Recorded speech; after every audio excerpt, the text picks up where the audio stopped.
Happy, happy day, happy work, happy work. Bonjour, Marie-Pierre Demont, consultante, facilitatrice en conciliation, bien-être et efficacité au travail et aussi autrice, donc sur un doctorat sur le bonheur. Je suis heureuse de vous retrouver du cycle Apiculture. Bonheur, sens, science et conscience, épisode 7. Je vais évoquer quelques faux bonheurs. Tout d'abord, les faux bonheurs que la pub utilise pour vendre des produits. Un exemple typique de ça, c'est Coca-Cola. Ouvre un Coca-Cola et ouvre du bonheur.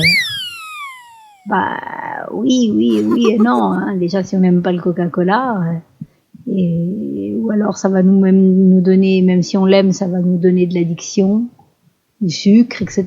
Non, c'est pas vraiment du bonheur. Hein. Et éventuellement un petit plaisir. Bref, ce n'est qu'un exemple parmi tant d'autres, hein, qui caractérise l'homo consommatus, hein, après l'homo erectus, l'homo sapiens, etc. C'est la nouvelle expression qui désigne l'homme contemporain. Ça va avec les pubs qui sont prêtes à utiliser le bonheur à tout va pour nous vendre bien souvent du vent et des illusions. Mais ça marche. Les gens tombent dans le piège. Puisque les industriels mettent beaucoup d'argent dans ces publicités, donc ils augmentent leurs ventes. On avait la Renault 14 à une certaine époque où ils disaient que c'était la 7 chevaux du bonheur. Mais il n'y a qu'à regarder n'importe quelle voiture. Maintenant, là, on vous vend du rêve à chaque fois. Hein. Voilà. C'est pas la voiture qui va faire la vie qui va avec. Donc en fait, tous ces arguments, ce sont des faux bonheurs, ça ne nous rend pas plus heureux, hein, voire même ça nous rend malheureux.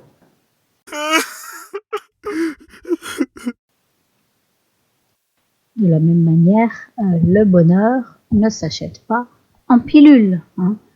Pareil, il y a eu des pubs pour le Prozac. Hein, voilà. Le Prozac, ça repart, du bonheur en boîte, j'aime la vie, je danse la vie. Non, le Prozac, c'était ça, on l'a appelé la pilule du bonheur.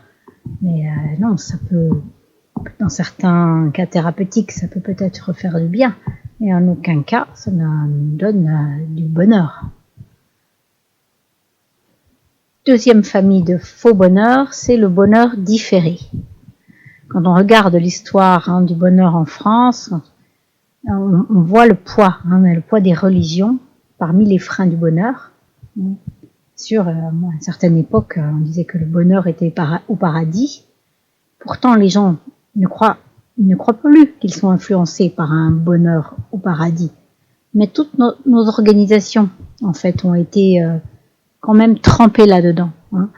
Toute une génération de l'après-guerre qui a été encouragée par la notion de bonheur différé. Et notre société en est encore marquée. Quand on dit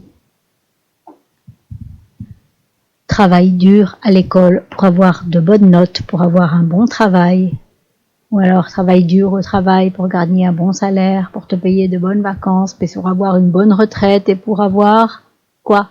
Une place au paradis. Hein. Après la retraite, il se passe plus grand-chose. Voilà, ça c'est une conséquence directe de ce bonheur différé. Donc du coup, les conséquences, c'est aussi croire qu'il faut souffrir ici et maintenant, puisque le bonheur est toujours pour un après. Et donc ça a ouvert la porte désastreuse du mal-être à l'école, du mal-être au travail, hein, que beaucoup connaissent actuellement. Toujours cette injonction sous-jacente qui plane, on n'est pas là pour rigoler. Donc c'est normal de souffrir, d'être maltraité au travail. Non. C'est pas du tout normal. Non, bien sûr qu'il y a d'autres solutions.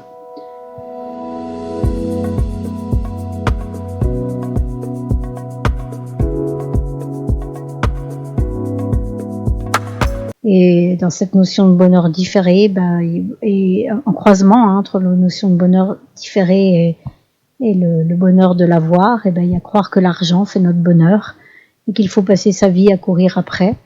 Bien sûr, l'absence d'argent ne fait pas le bonheur non plus. Mais la course à toujours plus, ça a beaucoup fait le malheur. Et il y a eu une théorie justement qui a été qui a permis d'expliquer ça. Pourquoi les gens du coup ne croyaient pas au bonheur, puisque comme on leur vendait qu'ils auraient du bonheur parce qu'ils auraient quelque chose, dès qu'ils l'avaient, c'était tellement éphémère qu'ils voulaient toujours avoir autre chose, et donc du coup ils n'étaient jamais heureux.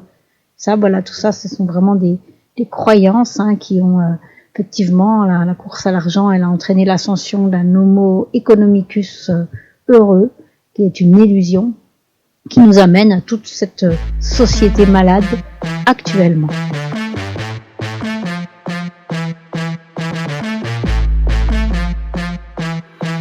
Troisième catégorie de faux bonheur, c'est croire que le bonheur va s'obtenir d'un clic. Mais les tabous commencent à battre de l'aile. Les générations Y et Z, eux, ils ne fonctionnent plus avec les croyances d'un bonheur différé. Dans un sens, ils ont raison de s'intéresser au temps présent. Mais le changement est parfois trop poussé à l'extrême. C'est-à-dire que des fois, ils ne planifient plus rien. Et de toute façon, ils sont nés dans une société où on leur dit qu'ils vont tout avoir d'un clic, que tout est immédiat, que tout se trouve tout de suite. Voilà. Donc, en fait, si on regarde ça sociologiquement, on voit que c'est comme très souvent, on passe d'une extrême à l'autre. Et donc, on serait finalement dans une phase de transition, où finalement, l'équilibre entre tout pour l'avenir ou tout pour le présent va finir par s'équilibrer. Parce qu'effectivement, c'est là où on trouvera le plus de bonheur. L'explosion de bonheur, il se traduit, du coup, comme on en a manqué, du coup, il y a des injonctions qui viennent. Faut être heureux à tout prix, et on a des livres, des magazines, qui faut nous remettre le bonheur au goût du jour, mais à travers de recettes miracles, de pubs, de baguettes magiques, et ça marche pas non plus. C'est la même chose, c'est du bonheur d'un clic,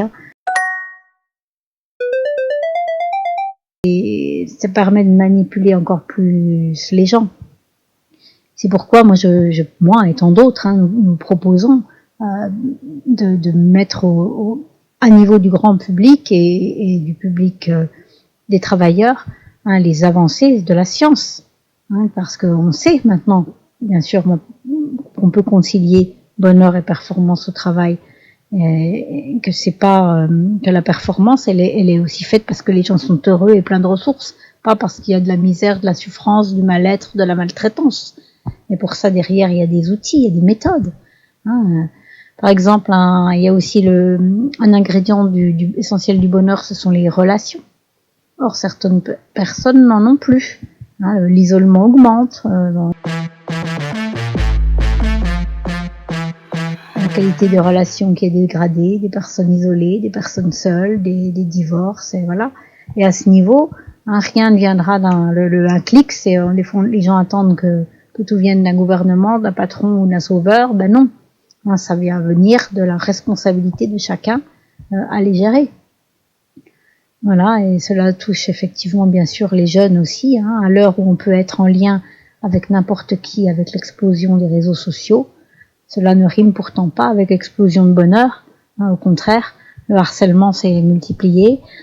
La jeune génération doit prendre garde à ne pas reproduire l'erreur de ses aînés, privilégier le quantitatif au détriment du qualitatif. Car le bonheur, il est en nous. Il se manifeste par un état affectif qui peut se traduire par le plaisir, une émotion ou une satisfaction. Mais le véritable bonheur, ce qu'on sait maintenant, c'est que c'est aussi un guide qui nous conduit vers nos buts, gère nos ressources et évalue l'atteinte de ces buts. Le bonheur est donc dans l'être et dans le faire. C'est ce processus que j'ai modélisé dans ma thèse de doctorat. Happy, happy day, happy world, happy world. Et si on prête pas attention à cela, l'être et le faire, et si on prête attention qu'à l'avoir, on confond la sensation agréable de plaisir ou de bonheur avec le but. Et si le but est un produit, vous allez donc acheter du produit.